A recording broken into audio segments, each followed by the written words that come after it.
기도하겠습니다. 주님은 어제나 오늘이나 내일이나 동일하십니다. 아담을 구원하신 하나님이, 아브라함을 구원하신 하나님이, 다윗을 구원하신 하나님이 오늘도 우리를 구원하시고 우리에게 동일한 역사와 은혜를 베풀어 주십니다. 주여 아버지, 샘솟듯 하는 피곤새는 오늘도 넘쳐 흐릅니다. 주여 아버지, 주의 은혜로 나를 살리시고 주의 피로 정하게 하시고 오늘도 하늘의 문을 열고 성령의 충만함을 주셔서 주의 법도대로 살아가 하나님의 크고 놀라운 신령한 복을 누리게 해 주시옵소서. 예수님의 이름으로 간절히 기도드렸습니다. 아멘. 오늘은 2월 신명기 20장부터 22장에 있는 말씀을 가지고 하나님의 법 해설서 신명기, 하나님의 법의 핵심 정신, 용서라는 제목으로 하나님의 말씀을 전하고자 합니다. 하나님의 법의 존재 이유는 우리를 살리고자 함입니다. 하나님의 법을 지키는 방법은 오직 아멘이고, 하나님의 법을 지키면 하늘에 속한 신령한 복을 받게 되는 것이죠. 하나님의 법이라는 건 뭐냐? 결국 하나님 사랑, 이웃 사랑, 그것이 하나로 되어 있는 십자가의 길을 걷는 것이 바로 하나님의 법을 지키는 유일한 길이다. 오늘은 아주 자세하고 디테일한 내용들이 나오는데 한번 쭉 살펴보면은 약자, 힘든 사람, 어려운 사람, 이런 사람들을 하나님께서 배려하는, 약자를 배려하는 법이라는 게 이제 느껴집니다. 자, 신명기 20장에 보면 전쟁에 나갈 때 약자의 법이 나옵니다. 신명기 20장 5절에서부터 8절까지. 신명기 20장 5절에서부터 8절. 자, 책임자들은 백성에게 말하여 이르기를, 새 집을 건축하고 낙성식을 행하지 못한 자가 있느냐? 그는 집으로 돌아갈지니 전사하면 타인이 낙성식을 행할까 하노라. 포도원을 만들고 그 과실을 먹지 못한 자가 있느냐? 그는 집으로 돌아갈지니 전사하면 타인이 그 과실을 먹을까 하노라. 여자와 약혼하고 그와 결혼하지 못한 자가 있느냐? 그는 집으로 돌아갈지니 전사하면 타인이 그를 데려갈까 하노라 하고, 책임자들은 또 백성에게 말하여 이르기를, 두려워서 마음이 허약한 자가 있느냐? 그는 집으로 돌아갈지니 그의 형제들의 마음도 그의 마음과 같이 낙심될까 하노라 하고. 그래서 이제 전쟁을 하는데 다 돌려보내요. 뭐 이런 사람 돌려보내고, 새 집 지은 사람, 새 포도원 만든 사람, 약혼하고 결혼 못한 사람, 무서운 사람을 다 돌려보냅니다. 하나님의 법은 이제 또 살펴보겠지만 강자를 중심으로 기록되어 있는 게 아니고 권력자를 중심으로 기록되어 있는 게 아니라 하나님의 법은 약자에 대한 배려로 기록되어 있다는 것을 알 수가 있죠. 또 신명기 21장에 보면은 이제 포로로 끌려온 여자에 대한 배려에 대한 법이 나옵니다.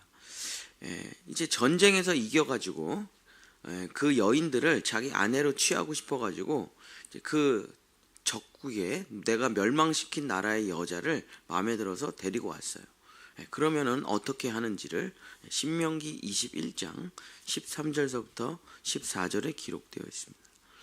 또 포로의 의복을 벗기고 내 집에 살며, 자, 포로니까 내가 죽여도 되고 내 마음대로 노예로 써도 되는데, 이 여자를 내가 포로로 데리고 왔어도 그 포로의 옷을 벗기고 집에서 가족처럼 대고, 또 이제 부모님은 또 그 땅에서 죽임을 당했거나 놓여져 있을 거 아니에요.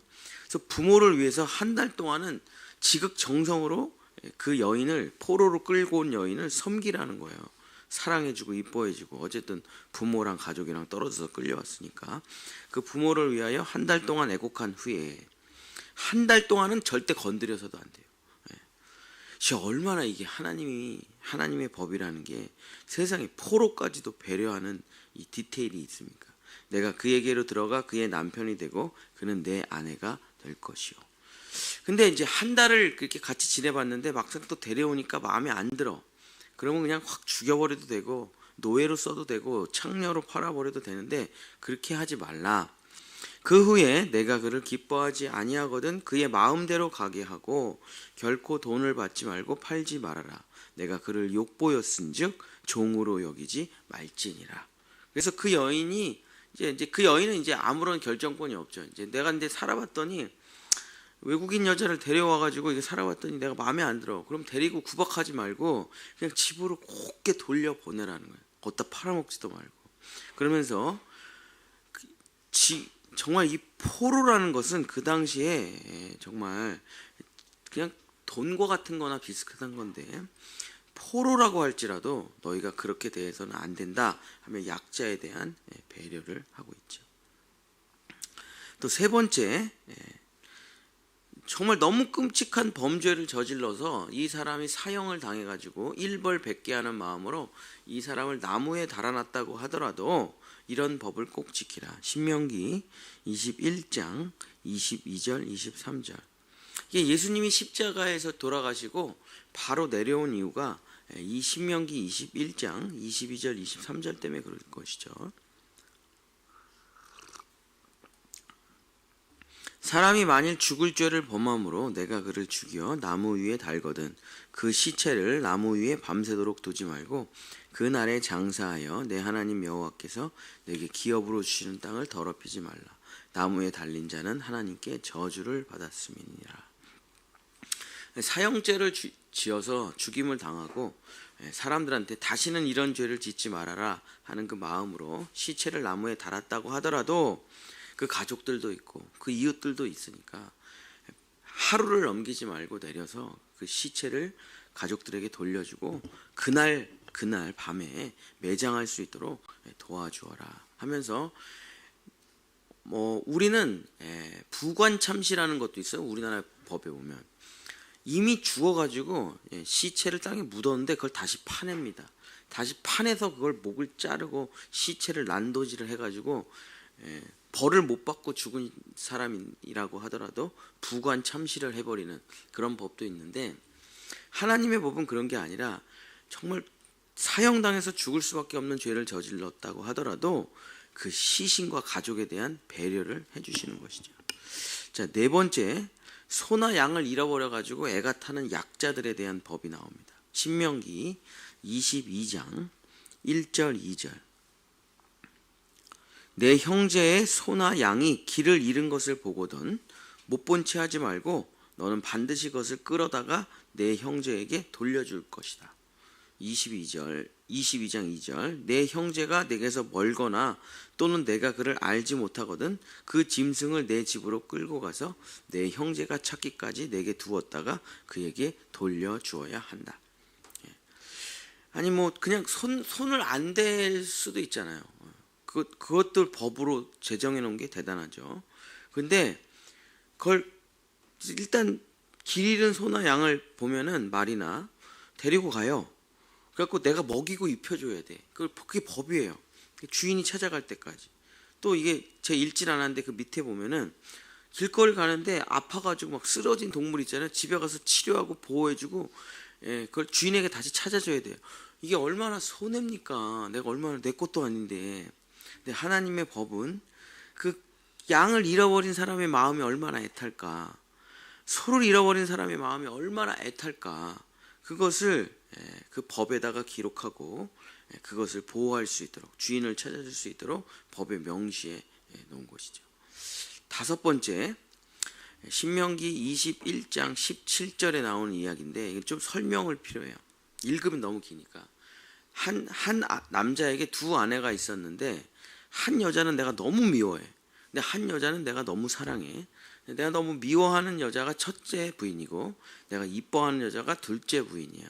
자, 그러면 너가 장자를 세울 때 반드시 네가 미워하는 부인의 아들로 장자를 세우고 재산을 그 미워하는 아들에게 2배를 주어라 하는 이야기예요. 신명기 21장 17절. 반드시 그 미움을 받는 자의 아들을 장자로 인정하여 자기의 소유에서 그에게 두 몫을 줄 것이니 그는 자기의 기력의 시작이라 장자의 권리가 그에게 있음이니라. 당연히 내가 마음이 둘째 부인에게 가고 둘째 부인이 낳은 아들에게 갈 텐데 하나님의 법은 아니야. 너가 얘를 이뻐하니까 재산은 첫째 아들에게 주고 장자도 첫째 아들로 세워라 하면서 약자에 대해서 미움받는 그 아내와 자녀에 대한 배려를 하시는 거죠. 자, 여섯 번째는 성폭행을 당한 여자들에 대한 배려가 나옵니다. 신명기 22장 27절서부터 29절. 남자가 처녀를 들에서 만난 까닭에 그 약혼한 처녀가 소리를 질러도 구원할 자가 없었습니다. 자, 어떤 처녀가 너무 억울하게 사람을 만나서 아무도 없는 곳에서 성폭행을 당했다. 자, 그러면 여자는 절대 처벌하지 말고 남자만 혼을 내줘라 하는 법이 바로 이 법이죠. 28절. 만일 남자가 약혼하지 아니하는 처녀를 만나 그를 붙들고 동침하는 중에 그 사람이 발견되면, 또 이제 어떤 남자와 여자가 동침을 하다가 결혼하지 않은 상태로 동침을 하다가 발견이 돼요. 그러면 이제 남자들이 자기 욕심만 풀고 여자를 버릴 수가 있잖아요. 그러면 이 여자는 처녀가 아니기 때문에 이제 뭐 인생이 망가지죠. 그러면 그런 사람들은 어떻게 하냐? 그냥 남자가 사랑하지도 않는데 그냥 욕심으로 이 여자를 취했다고 동침을 했다고 하면 무조건 둘이 결혼해야 된다 하면서 그 여자를 보호해 주는 법이죠. 29절. 그 동침한 남자는 그 처녀의 아버지에게 은 50세겔을 주고 그 처녀를 아내로 삼을 것이라. 그가 그 처녀를 욕보였은즉 평생에 그를 버리지 못하리라. 그래서 자기가 이제 뭐 그 당시에는 부인을 둘 얻을 수도 있고 그랬으니까. 그러나 자기가 욕심으로 동침한 이 여자는 평생 자기가 책임져야 돼요. 그러니까 얼마나 이 하나님의 법이 지금 그냥 이 법을 우리나라 현행법에 넣어도 될 정도예요. 이 아주 디테일한.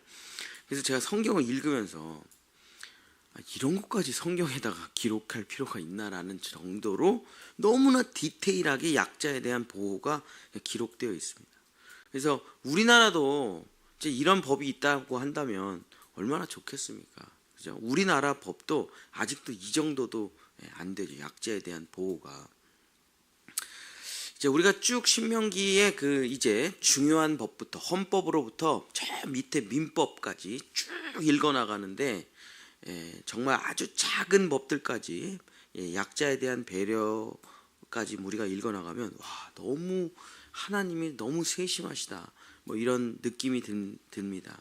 그러면서 그 하나님의 법을 자세하게 읽어가면은 이런 생각이 들어요. 우리나라 속담에 이런 말이 있습니다. 미운 아이에게 떡 하나를 더 줘라. 이 말의 뜻은 미운 아이에게 말 안 듣고 까불고 장난꾸러기 애들에게 더 잘해줘야지. 안 그러면 이 아이가 미움을 받고 장난치고 까불고 이러다가 엇나가게 되면 나중에 엄청난 악인이 되어 공동체를 해치고 사회와 가정에 큰 악영향을 미치게 된다. 그러니까 미운 아기일수록 어렸을 때 잘해줘야 그 아이가 다시 회복되고 공동체의 일원이 된다는 우리 조상들의 지혜죠. 자, 권력자나 힘이 있는 자, 돈이 있는 사람들은 법을 자기 마음대로 만들고 자기 이익을 위해서 악용하고 마음대로 휘두를 소지가 있죠. 우리나라 역사를 보면 당연히 그렇지 않습니까? 권력자들이 자기 편의대로 법을 만들죠.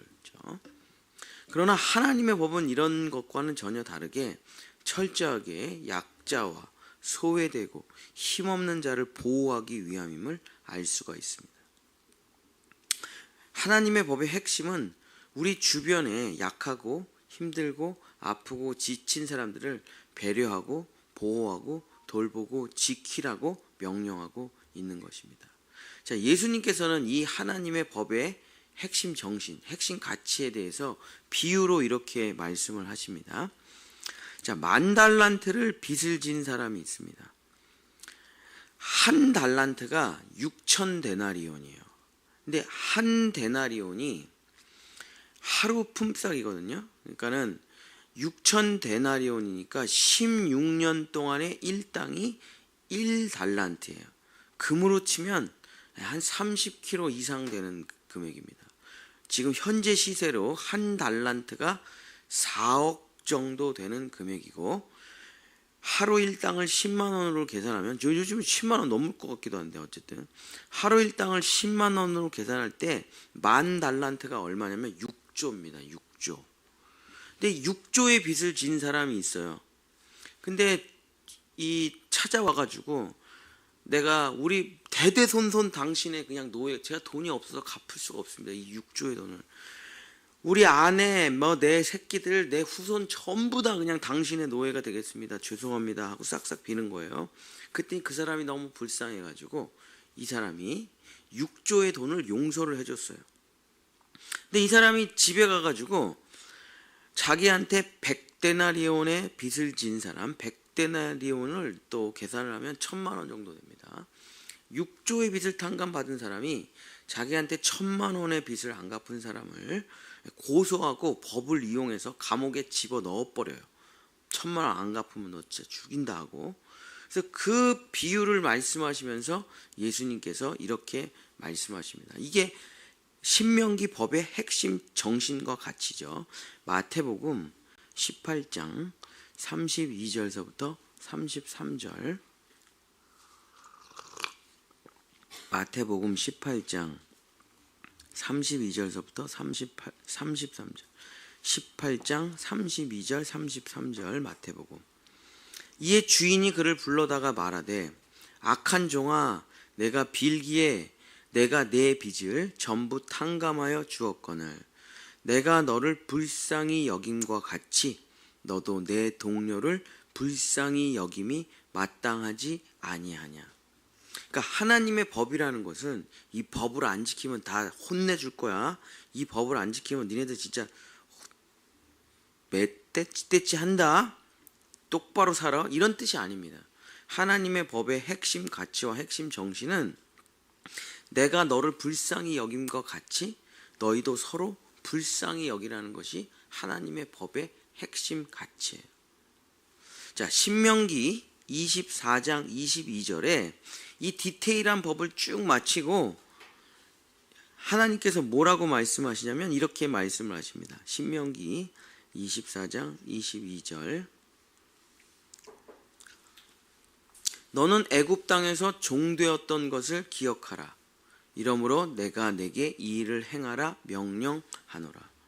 자, 이렇게 자세하게 법을 기록해 놓고 마지막에 하나님께서 뭐라고 하시면, 너도 어려울 때가 있었잖아. 너도 힘들었을 때가 있었잖아. 너도 아팠을 때가 있었잖아. 너도 눈물 흘리고 외로웠던 날이 있었잖아. 너도 돈 없는 날 있었잖아. 왜 그날을 잊어버렸니? 너가 지금 잘 살고 네가 지금 권력이 있고 네가 지금 힘이 있다 그래서 사람들을 왜 괴롭히고 법대로 하고 돈 갚으라고 하고 그러지 말라. 너가 어렵고 힘들었던, 눈물 흘리고 아파서 죽고 싶었던 나를 기억하고 지금 그 상황에 있는 사람들, 그 처지에 있는 사람들을 기억하고 도와주어라. 너는 애굽 땅에서 종되었던 것을 기억하라. 사랑하는 성도 여러분, 말씀을 마치겠습니다. 하나님의 법에, 물론 이제 이런 디테일한 법들이 지금 저도 그럼 이렇게 지켜야 됩니까?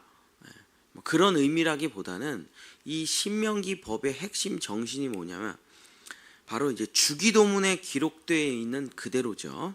우리가 우리에게 죄 지은 자를 사하여 준 것 같이 우리의 죄도 사하여 주옵시고. 바로 이것이 하나님의 법의 핵심 정신입니다. 하나님이 우리에게 말씀하십니다. 그죠? 요한 1서에 너희가 나를 사랑한 게 아니라 내가 너희를 사랑한 것이다. 그죠? 부모가 자식을 사랑하는 거죠. 자식은 부모를 사랑할 수가 없습니다. 도움만 받고 살다 죽는 것이죠. 그리고 자식은 그 자식을 또 사랑하죠. 사랑은 이렇게 내리 흘러가게 되어 있는 것이죠. 그러니까 하나님께서 나를 사랑한 것 같이 나도 우리 이웃들과 우리의 자녀들을 사랑하는 거죠. 이것이 위로부터 아래로 흘러가는 하나님의 생명의 성령의 법입니다. 오늘 또 때마침 제가 어젯밤에 약간 눈이 오는 거를 봤는데 아침에 이렇게 많이 온지는 상상도 못하고 새벽에 나오니까 온 세상이 정말 겨울왕국, 눈의 왕국이 되어 있더라고요. 근데 제가 이 설교를 준비하고 이제 집에서 여기까지 오는 길에 우리 이사야 말씀에 이런 이야기가 있잖아요. 너희 죄가 주홍 같을지라도 양털같이, 너희 죄가 너무 새까말지라도 그 흰 눈이 다 덮어지면 새하얗게 되리라. 하나님의 법이라는 게 뭡니까? 처벌하라는 게 아니에요. 징계하라는 게 아니에요. 하나님의 법의 핵심 정신은 하나님께서 우리를 용서하신 것 같이 너희도 서로 용서하라. 그러면 내가 너희에게 하늘의 신령한 복을 내려주리라. 사랑하는 우리 본향의 성도 여러분, 정말 일평생을 살아가시면서 정말 예수님께서 십자가에서 나를 용서해 주신 것 같이 서로 용서하고 허물을 덮어주고, 내가 어려웠을 때, 그렇잖아요. 제가 어려웠을 때 저 도와준 사람 진짜 많습니다. 우리가 어려웠었던 그날을 기억하며 살아가시면 여러분들 되시기를 예수님의 이름으로 간절히 축복합니다. 기도하겠습니다. 주님, 우리는 이제 율법을 따라 살아가는 사람이 아니라, 사망과 죄를 따라 욕심을 따라 살아가는 사람이 아니라, 이제는 거듭난 이후로 하나님의 생명의 성령의 법을, 하나님의 법도를 지키며 하나님의 나라를 이루는 하나님의 백성들입니다. 주여 아버지, 우리가 어렵고 힘들었던 때를 기억합니다. 우리가 하나님과 원수되었던 때를 기억합니다. 우리가 가난할 때를 기억합니다. 우리가 죄로 인해서 고통받았을 때를 기억합니다. 그때 우리가 아직 죄인 되었을 때에 하나님께서 자기의 외아들을 십자가에 못 박혀 죽게 만드심으로 말미암아 하나님께서 우리를 얼마나 사랑하시는지 확증하여 보여주신 것처럼 우리도 그 법도를 따라서 살아가는 우리 본향의 성도들 되어서 하나님의 놀라운 축복을 받는 우리 성도들 될 수 있도록 도와주시옵소서. 여호와는 내게 복을 주시고 너를 지키시기를 원하며, 여호와는 그 얼굴을 내게 비추사 은혜 베푸시기를 원하며, 여호와는 그 얼굴을 내게로 향하여 드사 평강 주시기를 원하노라. 아멘. 우리 주여 부르짖고 기도하도록 하겠습니다. 주여, 주여, 주여. 주님, 우리는 이제 생명의 성령의 법을 따라 살아가기를 원합니다. 주여, 욕심의 법, 정욕의 법,